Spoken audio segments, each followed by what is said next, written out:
Kalau kita ingin dimudahkan urusannya oleh Allah, termasuk urusan jodoh kita, maka kita saat ini semangatlah untuk memudahkan urusan orang lain.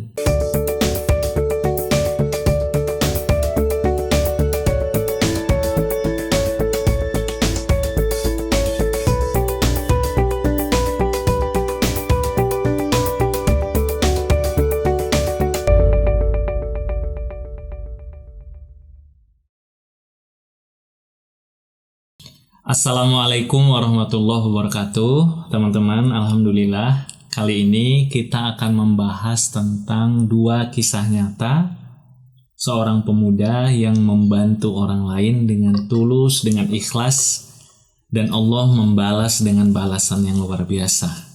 Balasannya adalah kehadiran jodoh terbaik bagi pemuda tersebut. Teman-teman, seperti biasa, sebelumnya bantu like, subscribe, komen, dan juga sebarkan, share video-video di channel YouTube Arif Rahman Lubis. Mudah-mudahan apa yang dilakukan itu bagian dari syiar kebaikan juga, dan teman-teman mendapatkan pahala dan juga kebaikan dari apa yang teman-teman lakukan. Jangan lupa nyalakan juga notifikasi, lonceng notifikasi. Insya Allah, mohon doanya setiap Sabtu malam saya dan tim akan menayangkan video-video terkait jodoh, cinta, dan pernikahan di channel YouTube Arif Rahman Lubis.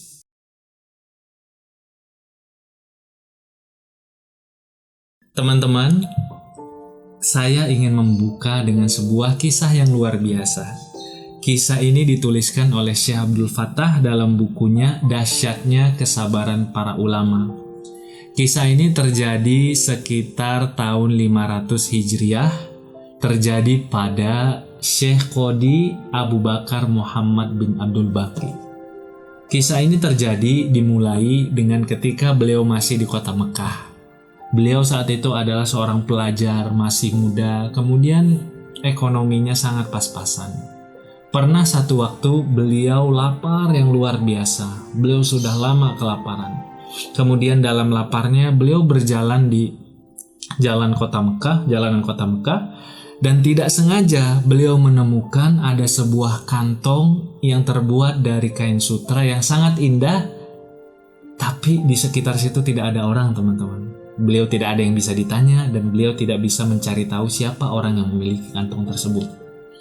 Kantong sutra tersebut diambil oleh beliau bawa ke rumah beliau, dan ketika di rumah beliau buka, ternyata luar biasa, isi kantongnya adalah kalung dari mutiara yang indahnya itu luar biasa.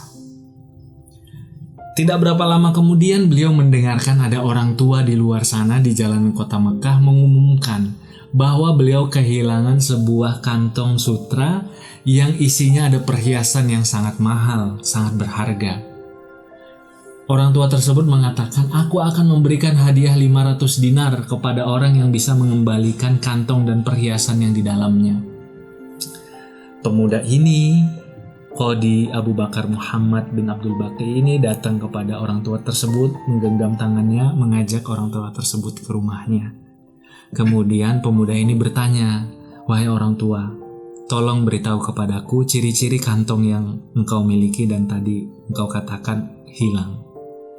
Kemudian orang tersebut menjelaskan, kantongnya terbuat dari sutra yang indah, talinya itu dari sutra juga, di dalamnya ada kalung mutiara yang sangat indah. Ciri-cirinya persis sama dengan kantong yang ditemukan oleh pemuda ini. Kemudian pemuda ini mengatakan, "Wahai Syekh, ini kantongnya. Terimalah, aku mengembalikannya karena ini kewajibanku sebagai seorang muslim." Orang tua tersebut mengatakan, "Wahai pemuda, terimalah uang 500 dinar, karena ini adalah sesuatu yang berhak engkau dapatkan." Kata pemuda ini, "Wahai Syekh, terimalah kantong ini dan aku mengembalikan uang ini. Aku tidak mau imbalan darimu. Aku menolongmu ikhlas karena Allah, aku tidak berharap imbalan darimu." Orang tua tersebut maksa terus, teman-teman. Tapi pemuda yang luar biasa soleh ini, Qadi Abu Bakar Muhammad ini terus mengembalikan. "Gak mau, aku tidak mengharap balasan darimu. Aku hanya mengharap balasan dan ridho dari Allah Subhanahu wa Ta'ala." Singkat cerita, mereka pun berpisah.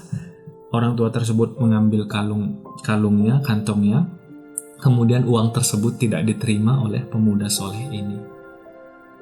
Teman-teman, setelah mereka berpisah tahun demi tahun, waktu demi tahun, waktu terus berlalu, akhirnya pemuda ini sudah selesai dari kota Mekah. Beliau melanjutkan perjalanan. Beliau naik kapal, kemudian beliau menceritakan di kapal tiba-tiba ada badai yang luar biasa. Badainya sampai menenggelamkan orang-orang, menghancurkan kapal kami. Dan aku berhasil selamat karena bisa memegang sebuah kayu bekas serpihan hancurnya kapal tadi. Pemuda ini, ya Qadhi Abu Bakar ini, terus memegang kayu tersebut sampai akhirnya Allah mendamparkan beliau di sebuah pulau. Nah, di pulau tersebut kata dia, alhamdulillah, ternyata pulau tersebut itu orangnya ada. Pulau tersebut itu dihuni sama manusia. Dan bukan hanya itu, bahkan ada masjid di sana. Teman-teman, kemudian beliau sholat. Setelah itu beliau mengambil mushaf, beliau membaca Quran, teman-teman. Dan apa yang terjadi? Orang-orang mendengar bacaan Qurannya itu luar biasa.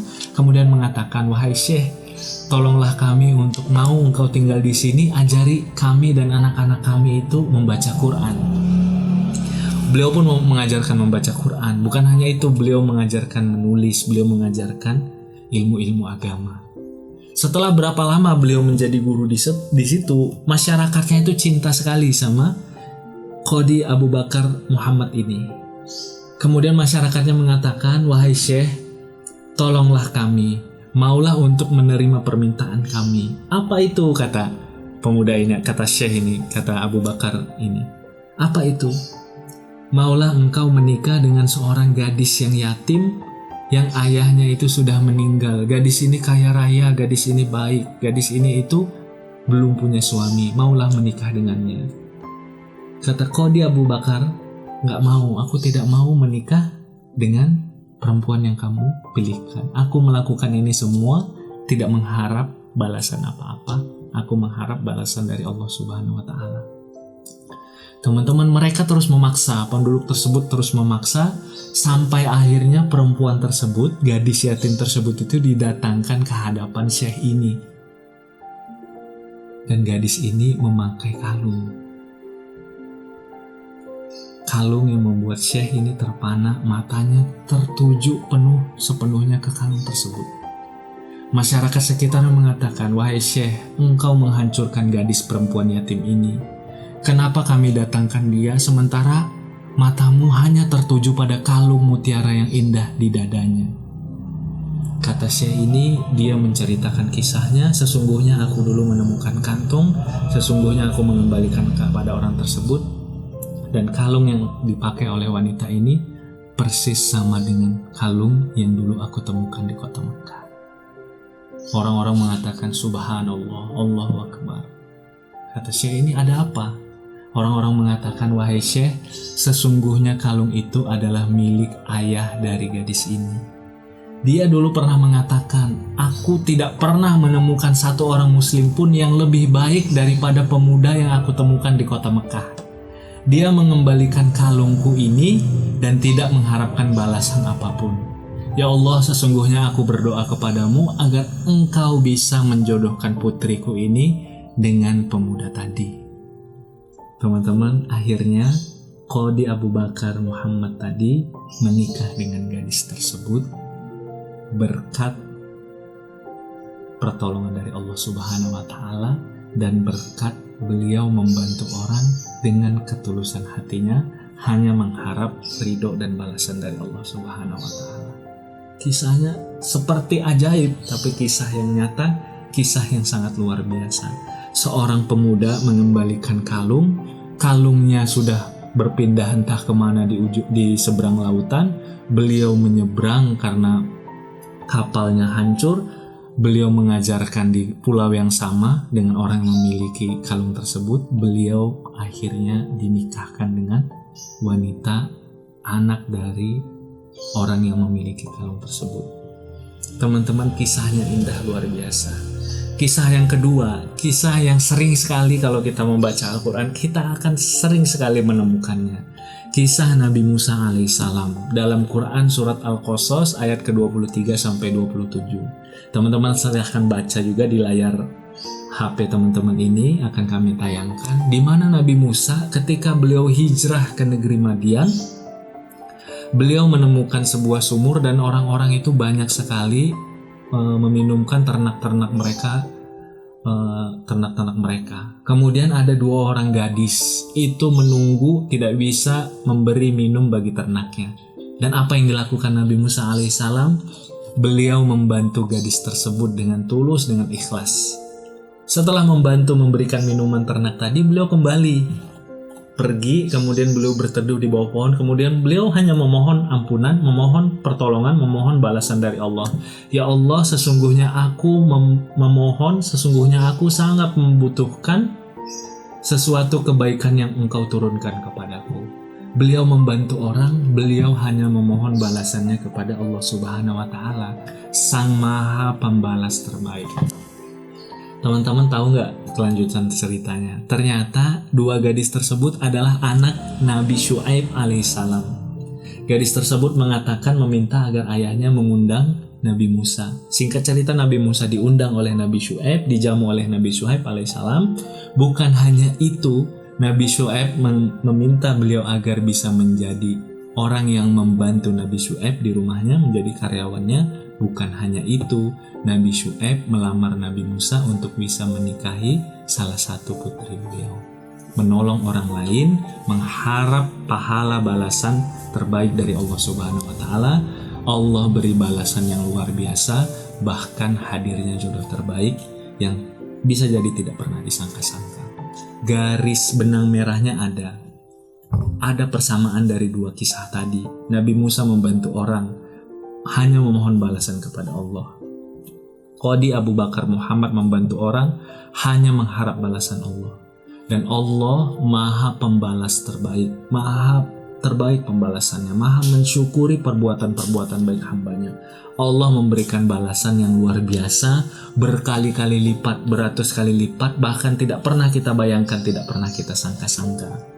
Maka teman-teman, salah satu upaya kita dalam memudahkan urusan-urusan kita, dalam menolong hal-hal yang bisa jadi kita harapkan pertolongan Allah turun kepada kita, caranya bagaimana? Caranya adalah membantu orang lain. Rasulullah SAW bersabda, Abu Hurairah radhiyallahu anhu mengatakan, Rasulullah bersabda bahwa Allah Subhanahu wa Ta'ala, barang siapa yang membantu menyelesaikan kesusahan seseorang muslim, maka Allah akan membantu kesusahannya di hari kiamat. Barang siapa yang membantu menyelesaikan urusan orang yang susah di dunia, maka Allah akan membantu menyelesaikan urusannya di dunia dan di akhirat. Barang siapa yang menutupi aib seseorang, maka Allah akan menutupi aibnya di dunia dan di akhirat. Allah akan selalu menolong hambanya selama hamba tersebut selalu menolong orang-orang di sekitarnya. Teman-teman, ini rumusnya. Kalau kita ingin dibantu oleh Allah, maka kita bantu orang lain. Kalau kita ingin dibahagiakan oleh Allah, maka kita bahagiakan orang lain. Kalau kita ingin diberikan ilmu oleh Allah, maka kita berusaha menyebarkan ilmu, mengajarkan ilmu kepada orang lain. Kalau kita ingin dimudahkan urusannya oleh Allah, termasuk urusan jodoh kita, maka kita saat ini semangatlah untuk memudahkan urusan orang lain. Teman-teman, upaya teman-teman membantu sahabat-sahabatnya untuk menjaga dirinya sebelum pernikahan, untuk membantu sahabat-sahabatnya menyiapkan pernikahan, untuk membantu sahabat-sahabatnya menambah ilmu menuju pernikahan, insya Allah akan dibantu oleh Allah, dibalas oleh Allah Subhanahu wa Ta'ala dengan pertolongan memudahkan urusan-urusan teman-teman semua. Tidak ada yang berjanji kemudian pasti menepati kecuali Allah Subhanahu wa Ta'ala. Kalau Allah sudah janjikan kepada kita, kita akan dibantu selama kita terus berusaha membantu orang lain, maka kita yakin dengan janji Allah itu, insya Allah kita akan dibantu oleh Allah Subhanahu wa Ta'ala, kita akan dimudahkan oleh Allah Subhanahu wa Ta'ala dalam urusan-urusan kita, termasuk urusan jodoh kita.